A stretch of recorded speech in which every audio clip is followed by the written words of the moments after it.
परिचय। दिन में धूप खिली देखकर मन खुश हो जाता है। अगर बहुत गर्मी हो तो बादल आने और बारिश होने से अच्छा लगता है। वर्ष की किसी अवधि में जलवायु कैसी रहती है, उसी पर हमारी फसलें निर्भर हैं। मौसम इतना महत्वपूर्ण है कि उसका अनुमान रोजाना टेलीविजन, रेडियो और समाचार पत्रों में बताया जाता है।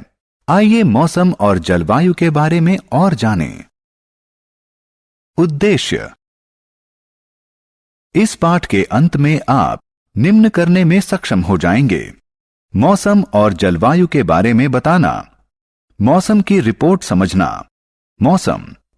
आपने कभी देखा होगा कि सुबह धूप निकलने के बाद अचानक बादल घिर आते हैं और तेज बारिश होने लगती है, या तेज बारिश कुछ ही मिनटों में गायब हो जाती है और चमकती धूप निकल आती है। इसे ही मौसम बदलना कहते हैं। तापमान, आर्द्रता, वर्षा, पवन और अन्य कारकों को मौसम के तत्व कहते हैं। किसी जगह का मौसम इन्हीं कारकों पर निर्भर है। मौसम का संबंध हमारी पृथ्वी के वायुमंडल में होने वाले विभिन्न परिवर्तनों से है। मौसम बदलने का कारण।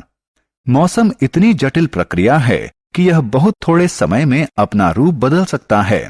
आप जानते हैं कि मौसम बदलने का कारण क्या है? मौसम में सभी बदलाव सूरज लाता है। पृथ्वी की सतह द्वारा ऊर्जा सोखना और परावर्तित करना।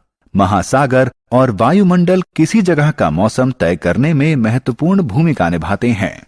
इसके अलावा पृथ्वी की कक्षा का विचलन, महाद्वीपीय बहाव और ग्रीन हाउस प्रभाव से भी मौसम में बदलाव होते हैं।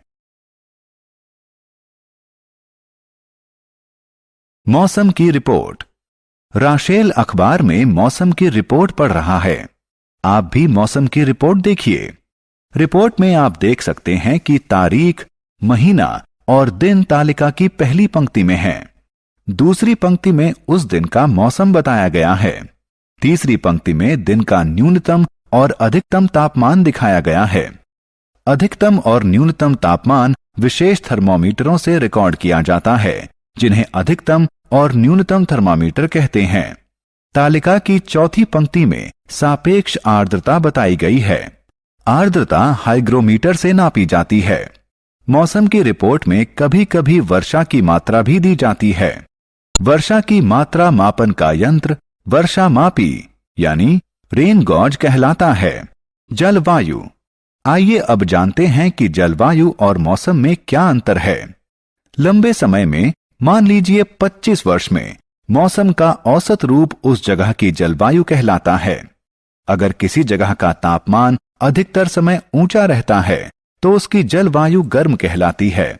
अगर ऊंचे तापमान के साथ बारिश भी बहुत अधिक होती है, हम कहते हैं कि उस जगह की जलवायु गर्म और नम है।